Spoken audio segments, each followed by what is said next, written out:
আসসালামু আলাইকুম, সবাইকে নতুন একটা ব্লগ দেখার জন্য ওয়েলকাম করছি। কাছে দূরে এই মুহূর্তে যে যেখানে বসে দেখছেন, আশা করি আল্লাহর রহমতে সবাই ভালো আছেন। আমরাও আলহামদুলিল্লাহ ভালো আছি। অনেক আপুরাই জানতে চেয়ে থাকেন যে মারিয়ামকে বিকালে আমি কি খেতে দেই, মানে বিকেলে এবং সন্ধ্যায় রাতে কি খাবার দেই। আসলে সত্যি বলতে সবসময় আমি আপনাদের সাথে সকাল থেকে দুপুর পর্যন্ত ব্লগটাই বেশি শেয়ার করি, আর বিকাল টাইমটা কেন শেয়ার করা হয় না সেটাও আমি একটা ব্লগে আপনাদের সাথে ক্লিয়ার করেছিলাম যে বিকাল টাইমে আসলে মারিয়াম মাশরাফিকে একটু সময় দেই, তারপর ফোনে চার্জ থাকে না, অনেক প্রবলেমের কারণে বিকালের ব্লগ শ্যুট করা হয় না। তো বিকেলে আমরা নাস্তা খাওয়া হয় না, সন্ধ্যার পরে আমরা বিকেলের নাস্তাটা খাই, কারণ মারিয়াম তখন ঘুমায়। মারিয়াম যখন ঘুম থেকে ওঠে তখন সবাই মিলে আমরা বেশ এনজয় করে সন্ধ্যার নাস্তাটা সেরে নিই। মারিয়ামের বিকেলের বা সন্ধ্যার নাস্তায় দুধে তৈরি যে কোনো খাবার থাকে, যেমন সুজি, পায়েস বা ওটস, আর এখন তো ওকে বেশি টাইমই ছাতু দেওয়া হয়। তো ছাতুতে কম পরিমাণ দুধ অ্যাড করা যায়, সেই কারণে ওকে ছাতুর সাথে আলাদাও একটু দুধ দেই। আর মাশরাফি আর আমি চা খাই, মাশরাফি একটু দুধ চা পছন্দ করে, মাঝে মধ্যে ওকে দুধ চা দেই, আবার মাঝে মধ্যে কোনো খাবার রেডি করে দেই। আর পেঁয়াজুটা ওকে বেশি টাইম বানিয়ে দেই। আজকে সে দুধ চা খাবেই খাবে, তো দুধ চার সাথে একটু মুড়ি দিয়েছি, আমিও ওর সাথে দুধ চা বানিয়ে নিয়েছি। সাধারণত আমি দুধ চা খাই না, আমি সবসময় রং চাটা বেশি পছন্দ করি, কিন্তু মাশরাফির জন্য আলাদা চা বানাবো, আবার আমি আলাদা বানাবো, সেই কারণে দুধ চাই বানিয়ে নিয়েছি। আর আজকের দুধটা অনেক বেশি ঘন ছিল, যার কারণে আমি আর লোভ সামলাতে পারিনি। চা বানানোর পরে দুধের উপরে মোটা একটা সর পড়ে গিয়েছে, এত পরিমাণ ঘন ছিল দুধটা। আগে তো মাশরাফির বাবা একসাথে 4-5 লিটার দুধ এনে রাখতো, সেটা আলাদা করে একটু একটু করে রেখে দিতাম। কিন্তু এখন কি হয়, মাশরাফি প্রচুর পরিমাণ দুধ নষ্ট করে। যেমন দুধের বোতল সে খালি দেখলে তার মধ্যে সমপরিমাণ পানি অ্যাড করে রেখে দেয়, তারপর বেসিনের মধ্যে পানি ছেড়ে সে দুধ গলিয়ে গলিয়ে ফেলে দেয়, বা চা বানাতে যায়, একা একা চা বানাতে যায়। সেই কারণে ভাবলাম যে এই ঝামেলা থেকে একটু মুক্তি পাই, এ কারণে প্রতিদিন আর কি পাশের বাসা থেকে আর কি আমাদের বাসার সামনে যে টিনের বাড়িগুলো দেখা যায় ওইখান থেকে আর কি প্রতিদিন দুধ দিয়ে যায়, প্রতিদিন হাফ লিটার করে রাখি। মারিয়াম তো প্রতিদিন হাফ লিটার একা খায় না, আমরাও সাথে একটু একটু খাই। মাশরাফি তো সলিড দুধ খায় না, দুধ দিয়ে একটু চা খায়। তো যাই হোক, এভাবে সন্ধ্যার নাস্তাটা একটু ভারী খাবার দিয়ে সেরে নেই। এরপরে ওকে রাতের বেলা ভাত খাওয়াই। আগে রাতে দুধে তৈরি খাবার দিতাম, কিন্তু দুধে তৈরি খাবার রাতে দিলে পরে ও সেটা হজম হয় না। যেমন খাওয়ার 2 ঘন্টার মধ্যে কিন্তু খাবার হজম হয়, কিন্তু দেখা যাচ্ছে খাবার যখন খায় তার 30 মিনিট বা 40 মিনিট পরই ঘুমিয়ে যায়। সে কারণে ওর গ্যাসের প্রবলেমটা একটু বেড়ে যাচ্ছিল, আর তার কারণেই রাতে দুধের তৈরি খাবারটা বন্ধ করে দিয়েছি, বিকেলে বা সন্ধ্যায় দেই। তো এদিকে দেখেন মাশাল্লাহ আলহামদুলিল্লাহ মাশরাফিকে আজকে ভাত ভেজে দিয়েছি, মানে গরিবের ফ্রাইড রাইস যেটা বলে। রাতের কিছু ভাত ছিল, একটা ডিম দিয়ে সেটা ভেজে দিয়েছি। মাশরাফি তো এখন 3 বেলাই একা হাতে খায়, আর বিশ্বাস করেন এটা যে আমার কতখানি শান্তি হয়েছে। দেখা যাচ্ছে যে আমি অনেক সময় কাজে ব্যস্ততার কারণে ওর খাওয়া দাওয়াটা অনেক দেরি হয়ে যেত, বা এক টাইমে 2 জনকে খাওয়াতে হতো, মারিয়াম মাশরাফি দুজনই ক্ষুধার্ত। এখন আমি কাকে রেখে কাকে খাওয়াবো? এখন মাশরাফির খাবারটা রেডি করে ওর সামনে দিলেই ও খেয়ে নিতে পারে।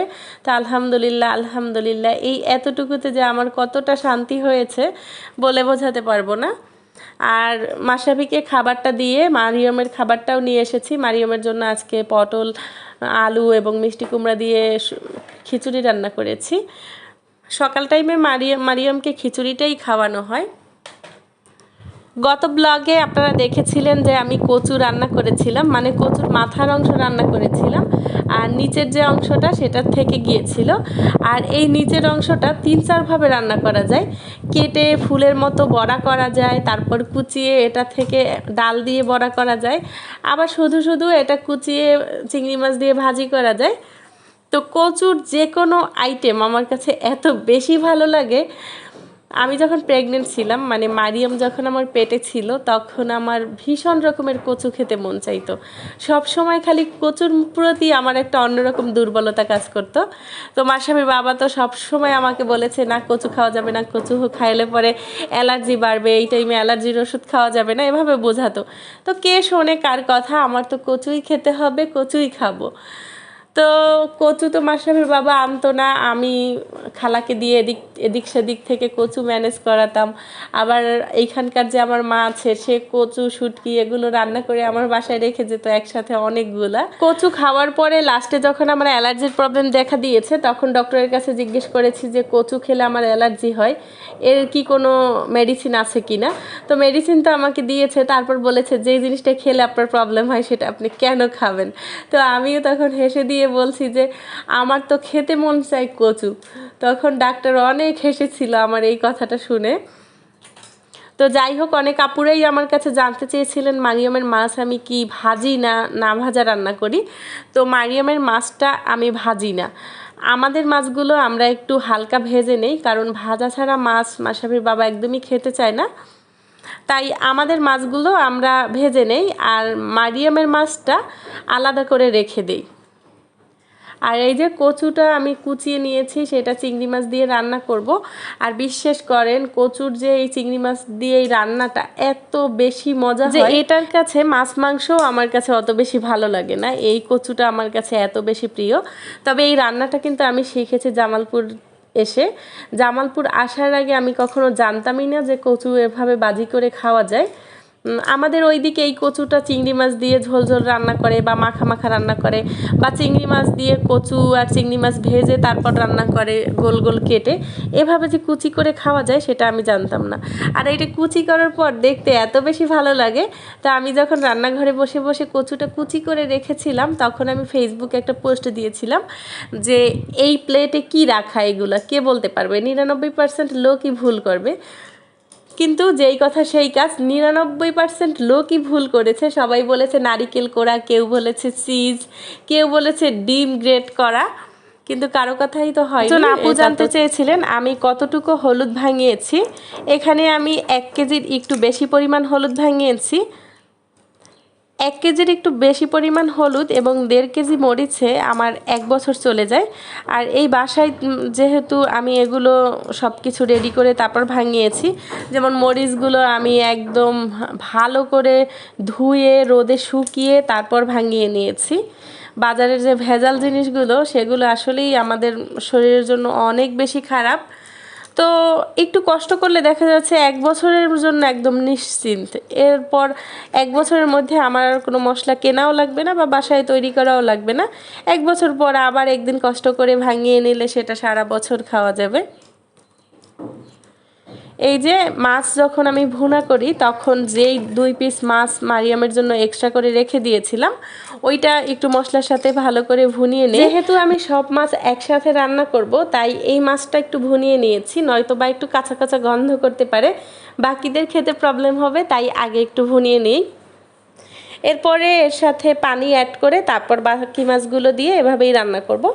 তো আসলে কি বা মাছ রান্না করলে পরে সেটা যদি ডিপ ফ্রাই করা হয় বা ভালো করে ভাজা ভাজা করা হয় তাতে মাছের পুষ্টিগুণ অনেকটা নষ্ট হয়ে যায়। তো আমরা যেহেতু বড় মানুষ অত পুষ্টির প্রয়োজন নাই, বাচ্চাদের ক্ষেত্রে ওরা খায়ও বা কতটুকু, অল্প একটু পরিমাণ খাবে। সবসময় ট্রাই করি যে খাবারটা যেন একটু 100% পুষ্টিকর থাকে বা পুষ্টি বজায় থাকে। বর্তমান সময়ে ভেজাল ছাড়া কোনো কিছু চিন্তাই করা যায় না। মাছ যে চাষ করা হয়, মাছকে যে ফিড খাওয়ানো হয় সেটা কিন্তু স্বাস্থ্যের জন্য খুবই খারাপ। তারপরও মাছটা যেহেতু পানির মধ্যে থাকে, পানি খায়, মাটির মধ্যে থাকে, মাটি খায়, খেয়ে থাকে, তো কিছুটা পরিমাণ হলেও এর মধ্যে পুষ্টিগুণ থাকে। তবে আমরা চেষ্টা করি যে একটু নদীর মাছ কিনতে, নদীর মাছ তো আর সবসময় পাওয়া যায় না। আবার নদীতেও এখন পানি দূষণ, বিভিন্ন রকমের দূষিত বর্জ্য এগুলো মিশে থাকে, যার কারণে কি আর এদিকে রান্না বান্না প্রায় কমপ্লিট। এই যে কচুটাকে পরিবর্তন করা হয়েছে, মানে আমি যে কড়াইটা দিয়েছি তার নিচে লেগে লেগে যাচ্ছিল, পরে পরিবর্তন করে এই ননস্টিকে আবার দিয়েছি। তো এই হচ্ছে মারিয়ামের খাবার। মারিয়ামের জন্য 1 পিস মাছ নিয়েছি, পটল নিয়েছি 1 পিস, সাথে কচুটা আজকে ওকে প্রথমবার ট্রাই করাবো। প্রথমবার খেয়ে কিন্তু সে বেশ মজা পেয়েছে। তবে মাশরাফির বাবা বারবার বলতেছিল যে কচু দিও না, কচুতে অ্যালার্জি হবে। তো আমি দেওয়ার পরে 3-4 দিন দেখবো, অ্যালার্জিক যদি কোনো রিয়াকশন না আসে তাহলে তো আলহামদুলিল্লাহ ওকে পরবর্তী টাইমেও কচু খাওয়ানো যাবে।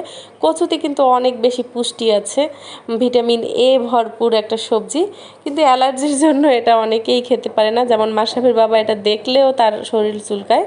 আজকের ব্লগ এ পর্যন্তই। আল্লাহ হাফেজ, আসসালামু আলাইকুম।